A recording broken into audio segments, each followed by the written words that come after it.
So Gringotts is coming to the LEGO Harry Potter theme later this year, but what exactly do we know about this upcoming set? What minifigures are likely to be included? How many pieces does it have? What's the set number? How much does it cost? Today we're going to cover everything Gringotts, so let's get into it. So the set number is 76417 and the set name is Gringotts Bank, which does surprise me because I would have assumed this was going to be called Escape from Gringotts if it comes with a dragon and everything like that. But it does look like this set will come with a dragon and some of the vaults underneath the building, so that's very exciting. The piece count of this set is 4,804, and you'd expect in a set like this, which comes with a big dragon, so large pieces are involved there with the wings, and you've also got track pieces with the underground minecart section, that this set would cost upwards of $550 US, but no, it only costs $430 US, so the price per piece ratio on the surface of things seems very, very fair. Now, the minifigure count we don't actually know for sure. The minifigures I'd expect to feature in the set are probably something along the lines of what they did with the big UCS Hogwarts Express, where they did minifigures for different movies. I would expect a minifigure lineup for the first movie in the Philosopher's Stone, where they first visit Gringotts Bank, and one for the last movie, the Deathly Hallows Part 2, where obviously they visited the bank under very different circumstances. Didn't say anything about getting you out.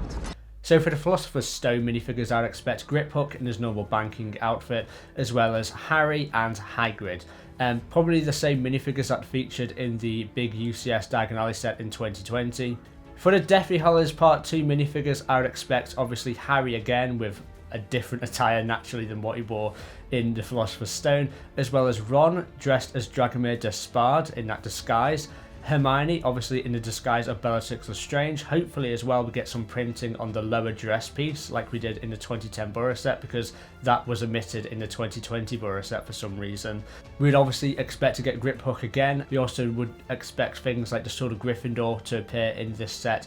We also need some just general goblins, especially the bank clerk. I think that would be really cool to get him as a minifigure, as well as some of those wizard officers wearing all blue. I think those would be really, really cool. But yeah, I can expect a vast minifigure lineup in this set. Nothing too crazy, but at least around 12.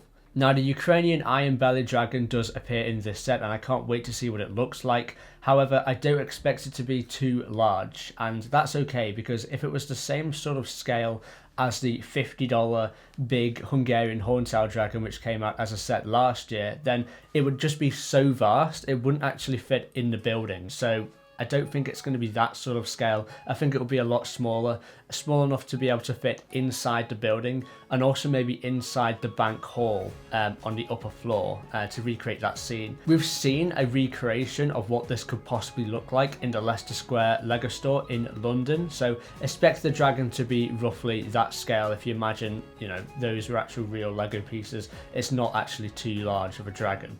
Now, the exciting thing about this set, in my opinion, is the fact that it's a 2-in-1 sort of set. You get the building at the top and a detachable underground section underneath, which you can remove. So if you wanted to display Gringotts next to your Diagon Alley, you could do that. You could remove the underground section, display that separately because it would be a cool enough display piece as is, and display just the building alongside your other Diagon Alley buildings. You have that option. But if you don't have the Diagon Alley set from 2020, then you can display this Gringotts all as one with the underground section beneath the bank building, and I think it would look pretty epic.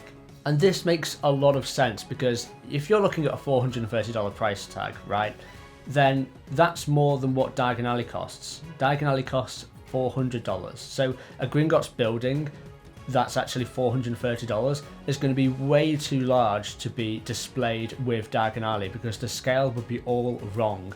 But if you assume that 50% of the cost is going into the underground section and 50% of the cost is going in the overground section, then that leaves us with roughly a $215 Gringotts building, and that's about right because Diagon Alley is $400. You get 4 buildings in Diagon Alley, so each section is roughly $100, and I would say Gringotts is roughly twice as large as any normal Diagon Alley shop. So that would actually be in scale. It makes complete sense, and I'm really happy that LEGO are probably making this set in scale with Diagon Alley, the actual building at least. So for people who do have that set, they can display it with this new Gringotts set. Now this set is releasing September 1st, 2023. Now there are rumours, though it isn't confirmed, that we are going to be getting a Gringotts related gift with purchase with the set for those who buy it on day one. So that's going to make it a little bit more tempting for a lot of you guys. Hopefully a gift of purchase like that comes with a unique minifigure as well. I'm hoping it's going to be sort of Harry's Vault or something like that. That would be really cool. But yeah, let me know what you guys think down in the comment section below. Are you guys going to be buying it day one? I can't wait to buy this set day one. I've been Topic Bricks. I'll catch you tomorrow for another Lego Harry Potter video. I'll see you there.